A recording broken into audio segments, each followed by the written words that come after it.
Hello students, welcome back again on my YouTube channel my exam solution. तो आज के इस लेक्चर वीडियो में आपके लिए एक नया टॉपिक लेकर आई हूँ मैं, जो है आदिवासी, मूलवासी और आंदोलन संरचना। तो ये MPS 02 की बुक का ही आपका एक अगला चैप्टर है, एक यूनिट है।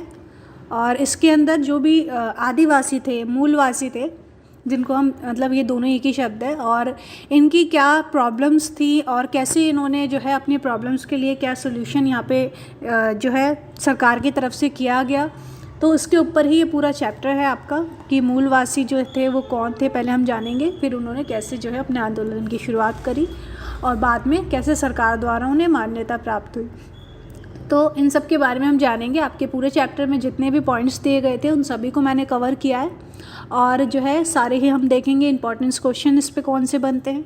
ये जो सारे टॉपिक्स हैं ये इंपॉर्टेंस क्वेश्चंस भी हैं, मैंने मतलब इसमें सारे क्वेश्चंस को ही ऐड करा है आपके, और पूरा चैप्टर जो है आपका एक्सप्लेन करने की यहाँ पे कोशिश करिए।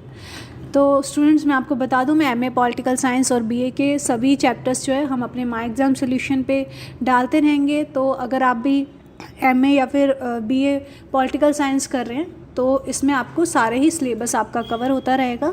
आप हमारे चैनल के साथ जुड़े रहिए, और हम जो है आपको जो भी आपकी डिमांड होगी जिस चैप्टर की, वो चैप्टर आपके लिए लाते रहें। तो चलिए शुरू करते हैं वीडियो को। आज ये आपका चैप्टर नेम है आदिवासी, मूलवासी आंदोलन संरचना। तो इनकी पूरी आंदोलन संरचना क्या थी, आंदोलन जो इन्होंने किया था, कैसे इनको पहचान मिली समाज में, मूलवासी तो पिछड़े हुए थे, तो उसकी पूरी संरचना क्या थी, इसके बारे में हम जानेंगे। तो मूलवासी लोग पहले हम जानेंगे कौन थे। मूलवासी लोग जो भी उपनिवेशवाद द्वारा, यानी कि जो भी देश उपनिवेशवाद थे। उपनिवेशवाद कौन से देश होते हैं? जो भी किसी बड़ी शक्ति द्वारा किसी देश पर अगर कब्जा कर लिया जाता है, तो वो शक्ति क्या करती है, उसके जितने भी संस्कृति होती है, उसकी जो भी भाषा होती है, और जो भी उसका पूरा आर्थिक जो उसका पूरा ढांचा होता है, उस सब पे अपना कब्जा कर लेती है।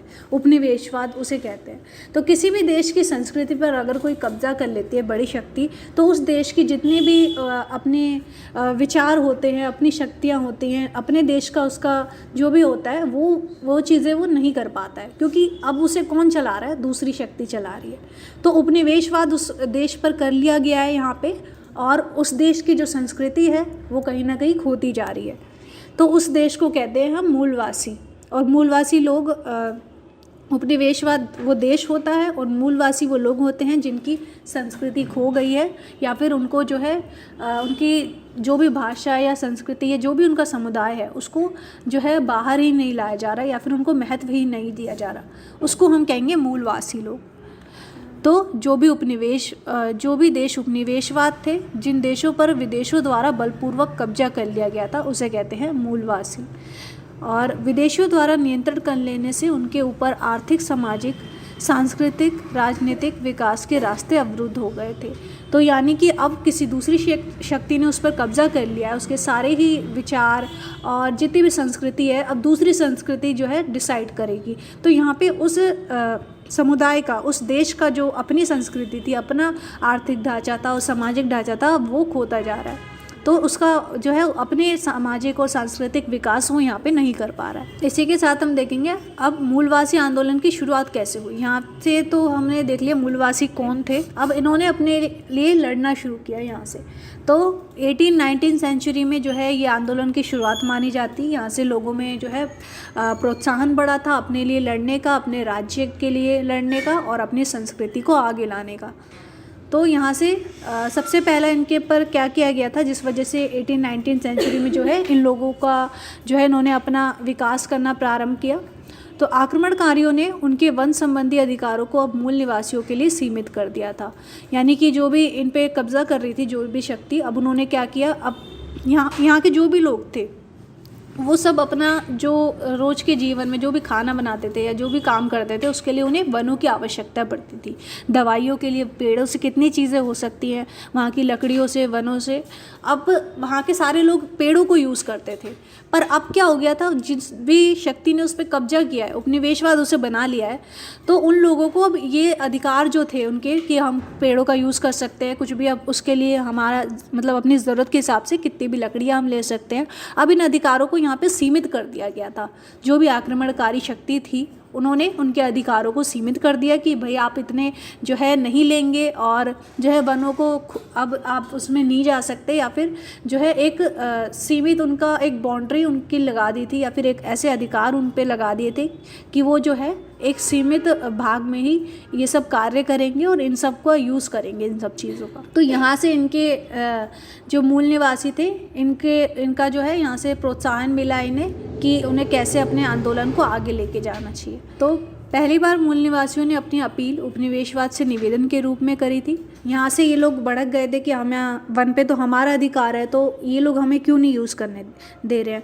तो यहाँ से जो है इनके में भड़काव आया, पर उसके बाद इन्होंने फिर भी जब आंदोलन की शुरुआत करी, इन्होंने जब सोचा कि हमें अपने हक के लिए लड़ेंगे, तो सबसे पहले इन्होंने क्या किया था, उपनिवेशवाद को इन्होंने सबसे पहले निवेदन किया था। मतलब यहाँ पे कोई भी लड़ाई नहीं हुई थी, कोई आंदोलन नहीं हुआ था, पहले सिर्फ एक पत्र द्वारा, एक निवेदन द्वारा बोला गया था कि हमें ये सब हम पे मतलब जो है अधिकार अपने ना लगाएं और हमें जो हमारी चीज़ें हैं उन्हें यूज़ करने दें। तो पहली बार मूल निवासियों ने अपनी अपील उपनिवेशवाद से निवेदन के रूप में करी। पर उत्तर अमेरिका में यानी कि उत्तर अमेरिका में जो भी इंडियन थे उनके 19वीं सेंचुरी में वहाँ की सेना द्वारा कुचला गया, जब ये आंदोलन पूरे विश्व में फैल गया। तो 19वीं सेंचुरी में जो है इंडियंस जो थे अमेरिका में रह रहे थे, उनके भी अधिकारों का हनन हो रहा था, वहाँ की सेना द्वारा उनका बुरा व्यवहार किया गया था। उसके बाद जो है ये पूरा आंदोलन जो है यहाँ से शुरू होता है और पूरे विश्व में ही ये यहाँ से फैल गया था। तो 19वीं सेंचुरी में इसकी शुरुआत मानी जाती है और उसके बाद जो है वहाँ के लोगों को जो है वनों की कटाई करने और वनों का यूज़ करने के लिए रोक दिया गया था। उसके बाद से इन लोगों में जो है इसके लिए जो है गुस्सा आया इन्हें, और उसके बाद इन्होंने जो है अपना आंदोलन यहाँ से शुरू किया। पहले इन्होंने निवेदन किया उपनिवेशवाद से कि हमें जो है अपनी चीज़ें यूज़ करने दें, पर उसके बाद जब फिर भी ये लोग नहीं माने, कई तरह के यहाँ पे आंदोलन फिर यहाँ पे शुरू हो गए थे। तो 19वीं सेंचुरी में जो है ये आंदोलनों की शुरुआत हुई सभी। और इनकी मांग क्या थी, आंदोलन तो इनके जो थे हम उसके बारे में बताएंगे अभी। और मूल निवासी आंदोलन के इसमें मुख्य मुद्दे क्या थे, मतलब ये भी आंदोलन से जुड़े हुए हैं। इन्होंने जो भी आंदोलन किए उसमें क्या मुख्य मुद्दे उनके रहे। सबसे पहला था इनका आत्मनिर्णय का अधिकार, यानी कि हर व्यक्ति को ये क्या क्या मांगे इन्होंने करी थी अपने आंदोलन में। आत्मनिर्णय का अधिकार इन्होंने मांगा था, यानी कि आत्मनिर्णय का मतलब होता है कोई भी हम अधिकार करना चाहते हैं, अपनी चीज़ों को यूज़ करना चाहते हैं, तो उसके लिए हमारे खुद के पास एक अधिकार हो कि हम अपनी मर्ज़ी से वो चीज़ कर सकते हैं, तो उसे कहते हैं आत्मनिर्णय का अधिकार। तो यहाँ पे इन्होंने कहा था आत्मनिर्णय हमें देना चाहिए और किसी भी शक्ति को ये जो है मतलब कोई राइट्स नहीं है कि वो हमारी चीज़ों को हम दबाए हमें। तो आत्मनिर्णय का अधिकार इनकी पहला मुख्य मुद्दा था कि अपने आंदोलन हम शुरू करेंगे और आत्मनिर्णय के लिए हम लड़ेंगे। और दूसरी मांग थी इनकी राज्य क्षेत्र। ये अपना एक राज्य क्षेत्र चाहते थे कि एक अगर हमारा राज्य है इतना हमें दे दिया जाए। इन्होंने मतलब एक बाउंड्री सेट कर ली कि हमें इतना राज्य दे दिया जाए और इस राज्य के अंदर किसी और शक्ति का जोर का चलाने का कोई भी हक नहीं है कि वो हम पे जो है अपने अधिकार लगाए। इस राज्य क्षेत्र के अंदर वो जो शक्ति है नहीं आ सकती, तो हमें एक अपना राज्य क्षेत्र यहाँ पे दिया जाए। उसके बाद इनकी मांग थी बौद्धिक संपदा का अधिकार। बौद्धिक संपदा का यहाँ पे अर्थ है कि इंसान की जो भी बुद्धि होती है उस पर उसकी संपदा है वो, और उसे चलाने का उसको अधिकार हो। यानी कि यहाँ पे क्या कर दिया था उपनिवेशवादों ने, इनके जो भी विचार थे, जो भी इनका अच्छे सोच थी, जो भी चाहते थे ये अपने राष्ट्र में करना, उन सब पर रोक लग गई थी अब। तो ये बौद्धिक संपदा का अधिकार इन्होंने मांगा था कि हमें खुले रूप से विचार करने का, सोचने का अधिकार हमें दिया जाए। हमें तो बौद्धिक संपदा का अधिकार की यहाँ पे इन्होंने डिमांड करी।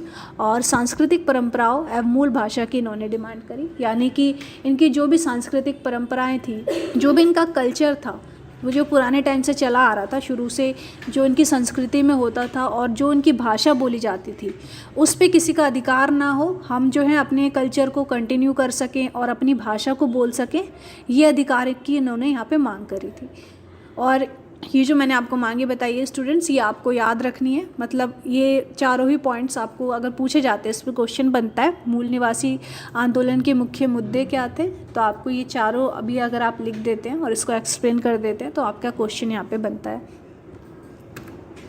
इसके बाद हम देखेंगे इनके लिए इन्होंने आंदोलन जो किए उसकी मांगे हमने देख ली। अब इनके जो है सरकार ने इनके लिए अब क्या किया, तो एंड में लास्ट में जब इनका आंदोलन इतना बढ़ गया था तो 1990 में लीग ऑफ नेशन की स्थापना की गई थी। तो पहले मैं आपको बता दूं ये आंदोलन जो है कैसे बहुत से शहरों में बढ़ गया था। कनाडा में भी इसकी पहुंच थी। कनाडा में भी जो इंडियंस रह रहे थे उनके साथ भी काफ़ी बुरा व्यवहार किया गया था। और जो है एशिया अफ्रीका में भी जो है ऐसे कई आंदोलन हुए थे, मतलब जहाँ पे भारतीयों के साथ या फिर वहाँ के जो भी लोग थे जो मतलब ऐसी संस्कृति जो कि एक समुदाय के रूप में या फिर उस देश की जो संस्कृति है, उस देश के जो लोग हैं उससे हम अलग भाषा के हैं, अगर उससे अलग कल्चर के हम हैं तो वहाँ पे हमारे साथ क्या किया जाता है, अलग व्यवहार किया जाता है और हमारी संस्कृति को दबाया जाता है। तो इसीलिए ये आंदोलन जो है कनाडा में भी देखा गया। कनाडा के भी जो भारतीय वहाँ पे रहते थे उनके साथ भी बुरा व्यवहार किया गया था। तो तब जाके जो है ये अलग अलग देशों में ये आंदोलन फैल गया था और जो है सरकार को फिर इसके लिए कदम उठाना पड़ा। तो सरकारी प्रतिक्रियाएं यहाँ पे क्या क्या आई, बहुत इम्पॉर्टेंट है ये जानना। और आपको मतलब इस पे क्वेश्चन भी बनेगा, सरकारी प्रतिक्रियाएं क्या थी मूलवासी आंदोलन की। तो 1919 में लीग ऑफ नेशन की यहाँ पे स्थापना की गई थी। लीग ऑफ नेशन क्या था, इसमें कोई भी इंसान क्या है, मतलब कोई भी व्यक्ति है अगर उसके अधिकारों को दबाया जा रहा है या फिर उसके जो भी वो कार्य करता है और उसको दबाया जाता है, उसके काम को रोका जाता है, तो उसमें लीग ऑफ नेशन में क्या आता है, इसके लिए हम आवाज़ उठा सकते हैं। तो ये यहाँ पे जो है काफ़ी आंदोलन जब हुए तो लीग ऑफ नेशन की स्थापना की गई जो कि इन सभी मुद्दों को अपने अंदर लेती थी और इनके लिए जो है कुछ कानून नियम बनाती थी, तो जिसमें कोई भी मूल निवासी के मुद्दे के लिए आवाज़ उठा सकता था। 1990 में लीग ऑफ नेशन क्या था, अब उसमें कोई भी मूल निवासी है उसके बातों को सुना जाएगा, जो पहले अनसुना किया जा रहा था उपनिवेशवादों द्वारा। अब लीग ऑफ नेशन क्या करेगा, उनका प्रतिनिधित्व करेगा और जो है उनकी मांगों को आगे रखेगा। उसके बाद अमेरिका राष्ट्रपति वुडो विल्सन थे, उन्होंने आत्मनिर्णय के अधिकार को बढ़ावा दिया था। आत्मनिर्णय का जो अधिकार था कि सभी व्यक्ति को अपना अधिकार करने की जो है राइट होना चाहिए, मतलब कोई भी आत्मनिर्णय अपना निर्णय लेने की, वो कुछ भी निर्णय लेना चाहता है, अपनी भाषा बोलना चाहता है, अपना कल्चर अपनाना चाहता है, तो उसका निर्णय जो है वुडो विल्सन द्वारा उसे दे दिया जाए। और यानी कि वुडो विल्सन ने ऐसा कहा था कि उन्हें ये अधिकार दे दिया जाना चाहिए। तो सबसे पहले जो है अमेरिका राष्ट्रपति वुडो विल्सन द्वारा यहाँ पे आत्मनिर्णय के अधिकार को बढ़ावा दिया गया था। तो ये भी आपको याद रखना है कि वुडो विल्सन द्वारा सबसे पहले आत्मनिर्णय के अधिकार को बढ़ावा दिया गया था। फिर उसके बाद 24 अक्टूबर 1945 को संयुक्त राष्ट्र संघ की लोकप्रियता बढ़ गई थी। यहाँ पे 24 अक्टूबर 1945 में क्या है, संयुक्त राष्ट्र संघ ने भी जो है इन मूल निवासियों का जब आंदोलन बढ़ने लगा तो इन्होंने भी अपने जो है राइट्स को, इनके जो भी राइट्स थे उनको जो है वो महत्व देने लगे और जो भी उपनिवेशवादों द्वारा इनको मतलब दबाया जा रहा है उसकी शक्ति को भी अब ख़त्म करने का यहाँ पे तय किया गया। तो संयुक्त राष्ट्र संघ की लोकप्रियता यहाँ पे बढ़ी थी क्योंकि इसने जो है अब सारे कदम उठाने शुरू कर दिए थे अब, और मूल निवासियों की जितनी भी मांगे थी उनको पूरा करना यहाँ पे शुरू कर दिया था। तो उपनिवेशवाद से मुक्ति में महत्वपूर्ण भूमिका, और 1960 संयुक्त राष्ट्र संघ द्वारा सभी लोगों को आत्मनिर्णय का अधिकार दिया गया। तो सबसे पहले यहाँ पे शुरुआत हुई थी आत्मनिर्णय की वुडो विल्सन द्वारा, फिर उसके बाद संयुक्त राष्ट्र संघ ने 1960 में जो है इस अधिकार को जो है एक मतलब कानूनी रूप से घोषित कर दिया कि सबको ही, देश में जितने भी लोग हैं सभी जाति के धर्म के सभी को आत्मनिर्णय का अधिकार है। तो यहाँ पे जाके जो है ये पूरा आपका जो है आत्मनिर्णय के अधिकार के द्वारा ही मूल निवासियों को उनकी पहचान मिल सकी, और अगर वो अपना अलग रहना चाहते हैं या अपनी भाषा को जो है बोलना चाहते हैं, अपनी संस्कृति अपनाना चाहते हैं, तो उसके लिए भी उन्हें यहाँ पे राइट दिया गया। तो पूरा चैप्टर आपका मूल निवासी के ऊपर बेस था, और मूल निवासी कौन थे ये हमने जाना। फिर उसके बाद इसके आंदोलनों की शुरुआत कैसे हुई और इसके मुख्य मुद्दे क्या रहे और इनकी सरकारी प्रतिक्रियाएँ क्या थी, ये सभी कुछ बहुत इंपॉर्टेंट है। आपको सारा चैप्टर जो है यहाँ पे अगर समझ में आ गया होगा तो अगर कोई भी क्वेश्चन अगर आपका बनता है तो आप आसानी से कर लेंगे। और फिर भी मैंने इसमें काफ़ी कम चीज़ें मतलब बहुत शॉर्ट में आपको ये टॉपिक समझाया है, और आपका चैप्टर काफ़ी लेंथी है इसमें, तो मैंने आपके चैप्टर को ही एक ईजी लैंग्वेज में करके हम जो है आपके लिए लेकर आएंगे इसके नोट्स, अगर स्टूडेंट्स की डिमांड होगी तो आप हमें कमेंट करके बता सकते हैं अगर आपको इसके फुल नोट्स चाहिए, जिसमें कि एक एक पॉइंट्स की आपको, जैसे मैंने यहाँ पे आपके मुख्य मुद्दे बताए इसके एक एक पॉइंट की आपकी एक्सप्लेनेशन यहाँ पे होगी। और मतलब आप जितने क्वेश्चन का आपका, जैसे 10 मार्क्स का आपका क्वेश्चन है या 20 मार्क्स का है, तो उसके सभी के आंसर के हिसाब से, उसके वर्ड लिमिट के हिसाब से या मार्क्स के हिसाब से आपके सारे आंसर उसमें दिए होंगे।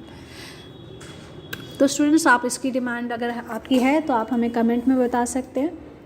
और अगर ये वीडियो आपको पसंद आया हो तो इसे लाइक करें और आप हमें कमेंट में बताएं कि आपको कैसा लगा या कुछ भी डाउट है तो आप हमें बता सकते हैं। तो thank you so much students, video को अंत तक देखने के लिए।